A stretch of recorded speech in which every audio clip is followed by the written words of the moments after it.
Mga ka-hunter, ito na naman tayo magpapandaw ng ating silo o magbibisita ng silo.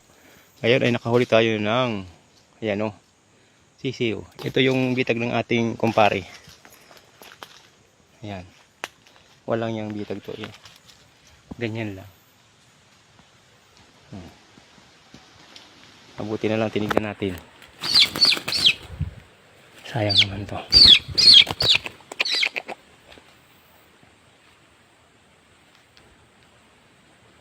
Ayan. Lalaki yata.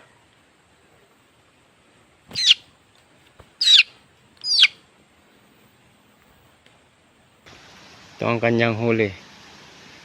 Parang babae na naman to ah. Puro na lang babae na huli dito yata ah. Kaya wala pang kasiguraduhan. Pero babae. Yan mga hunter. Huli na ating kumpare. Wala yan. Saan kayong ibang bitag niya? Mabuti na tinignan ko.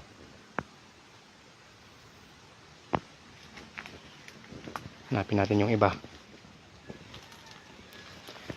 Ay. July 24. Ayan o.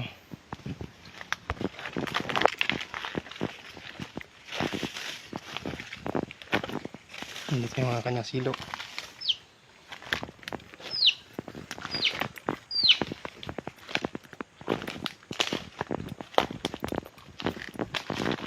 Ayan.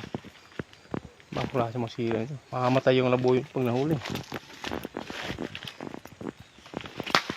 Ayan o. Ayan o. Shout out one lagalag. Ito yung nahuli ng ating pare Albert. Ayan. Wala pa siya dito. Kunin na natin, kunin niya lang sa bahay. Yan mga silo niya.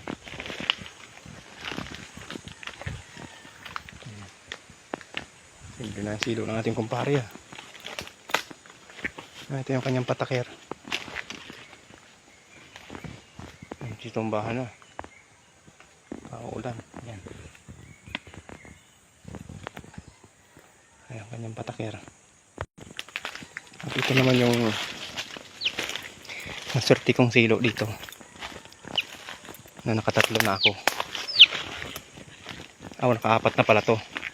Una si puti, sunod yung magnanay, sunod yung isang babae ulit, pero puro babae.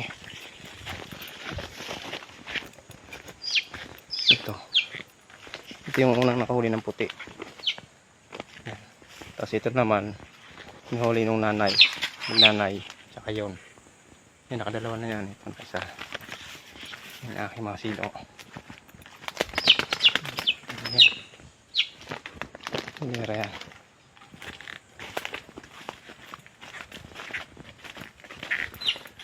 Ito yung nakahuli ng babaeng labuyo. Ayan.